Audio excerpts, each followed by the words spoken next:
Welcome to the Empowered Entrepreneur Show.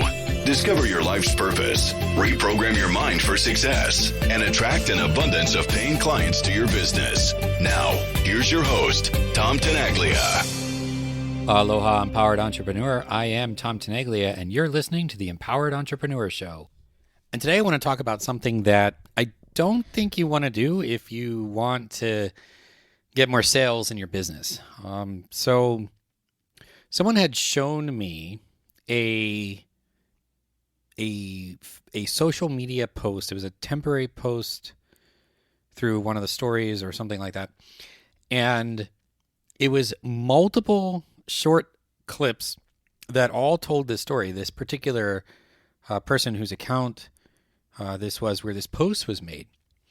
And the person was explaining that when people go to websites, that the information and what you do on that website is, there's analytics and there's all sorts of things. And she had mentioned something about the idea of abandoned cart. Now, if you're listening to this podcast, you probably know what abandoned cart is. It's the idea that if there's a product in the person's cart and they don't buy it, or they don't buy it at least within an expected period of time, that's considered an abandoned cart. The cart was abandoned. So she was saying, basically wanting to know, why would people put stuff in their cart on her website and then not buy it? And I could appreciate that. I want to say that her intention was to better understand, hey, if there's something that she can do to help move the sale along, then let her know so she can do that. There are way better ways of marketing based on abandoned cart, and I'll go over a few of them here, than trying to say, hey, I saw you put it in your cart, you didn't buy it, tell me why. Why didn't you buy it? Like, why would you put it in your cart and then not buy it? Which is essentially what she was saying. And even if that wasn't her intention to say it that way, the perception of the person who showed it to me, without even giving me an insight as to what I was about to look at, and then the energy within what she was doing, I'm like, that's actually going to be counterproductive from a marketing perspective than what she thinks it's going to do. The way that is, in my opinion, guilting the people that went to her site into buying something or into no longer wanting to buy something. A simple search online, why do people abandon their carts, comes up with a bunch of different reasons, ranging everywhere from they're saving up money to they got distracted and they had to take care of something more important. I'm just recalling those from the top of my head. Those are reasons I know of. Those are reasons I think through. But I found quite a bit of reasons. I mean, those may not have been the reasons that were directly on the pages that I was looking at, but those are reasons that came to mind just now. There are many reasons why people abandon the cart. Sometimes it is just that. Sometimes they were browsing and then time, the time got ahead of them, and then they realized they had to go take care of something and they just left the item in the cart. Many times I've gone back and repurchased those things. Sometimes in marketing, it's said that people don't, once they leave your site, they're gone. I don't know that I agree with that per se. I do agree that you want to be in a way reminding them that you're there and what you can help them with. And the idea of being omnipresent online, if you can, where they're basically finding you everywhere. And that's fine. And really, think about the thoughts that somebody has when, they could put something in the cart and they could leave the site.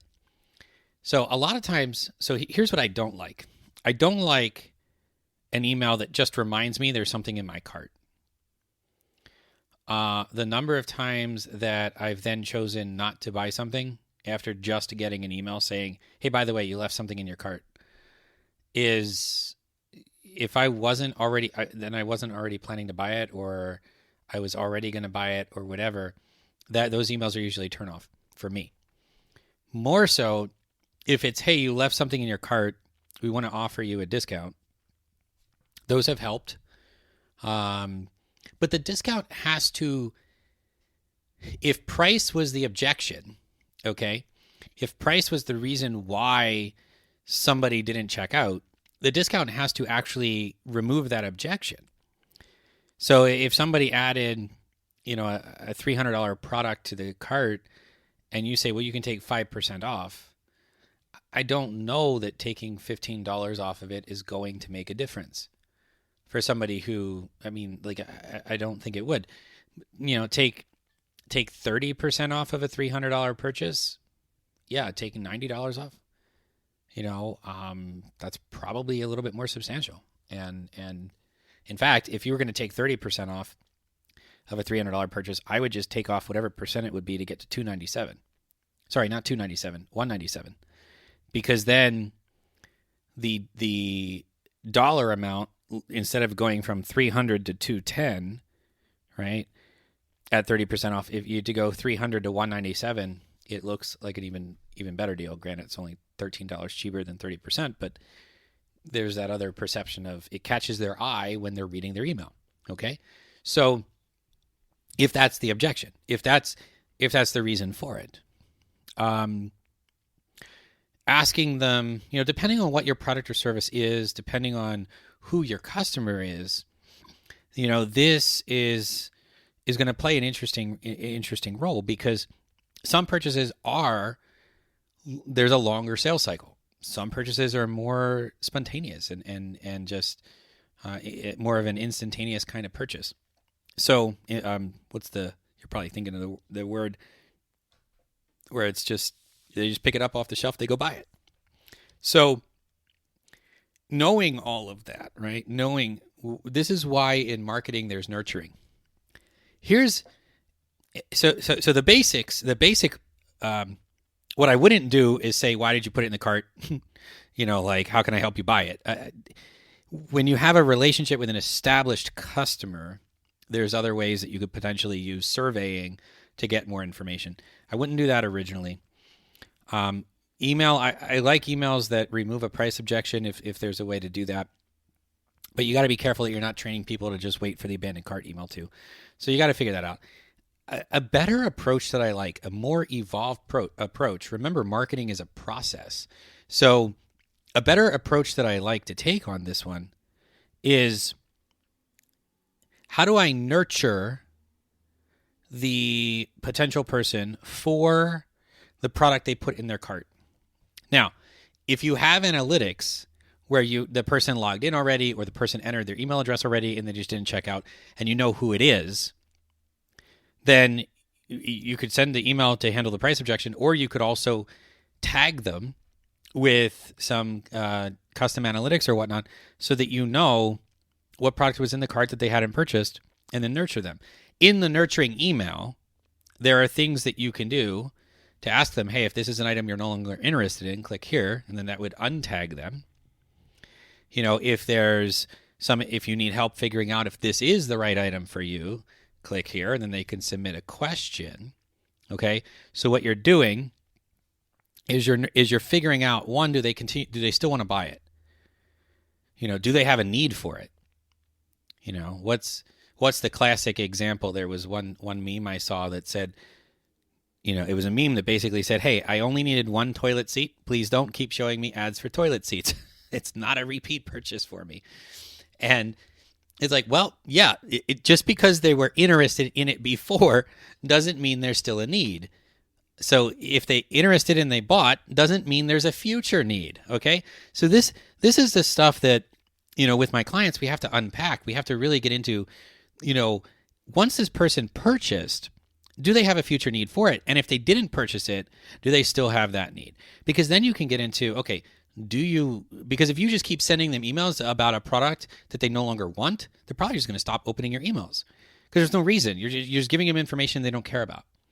But asking them, hey, are you still interested in this product? Is this something that you still want to potentially get in the future? Or is this, you have to find the right question for your market, your product or service. You have to align. The wording that we put into these things is very important, and it speaks to the relationship that you have with the customer on the email list, to what your product or service is, to your brand, and everything along that lines.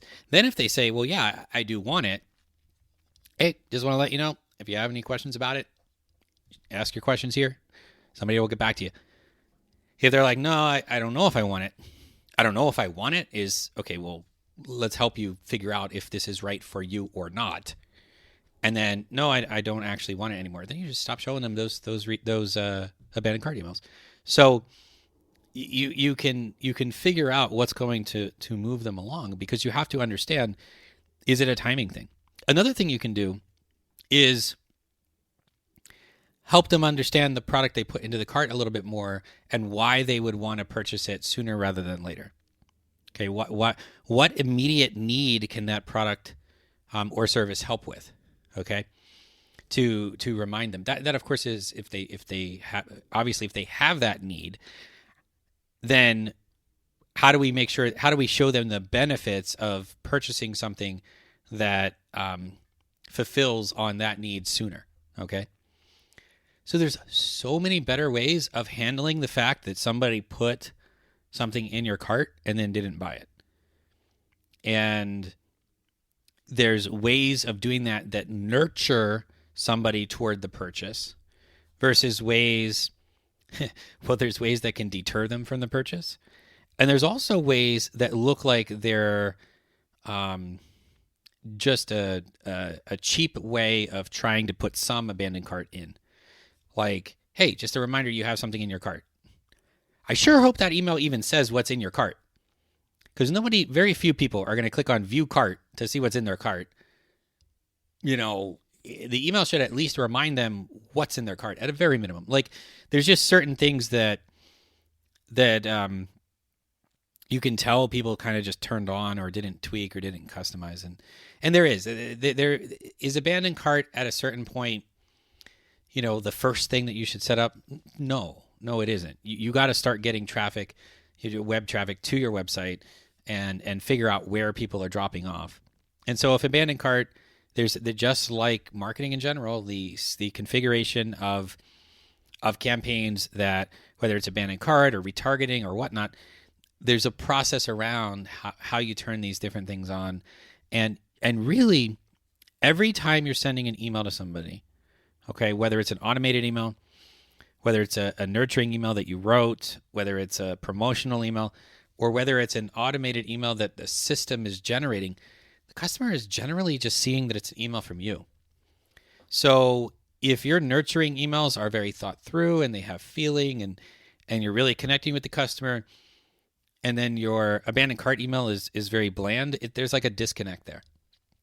Your abandoned cart email can really put feeling into it and really begin to, then you can get really, really into it, and you can actually write abandoned cart emails based on what products or services were actually left in the cart.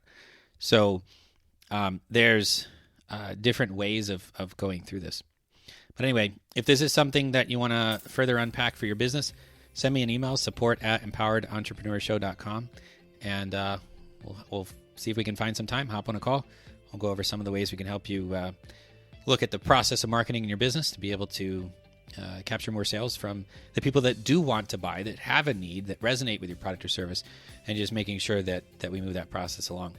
And with that, aloha, hui ho. I'll talk with you again soon. Take care. Thank you for listening to the Empowered Entrepreneur Show.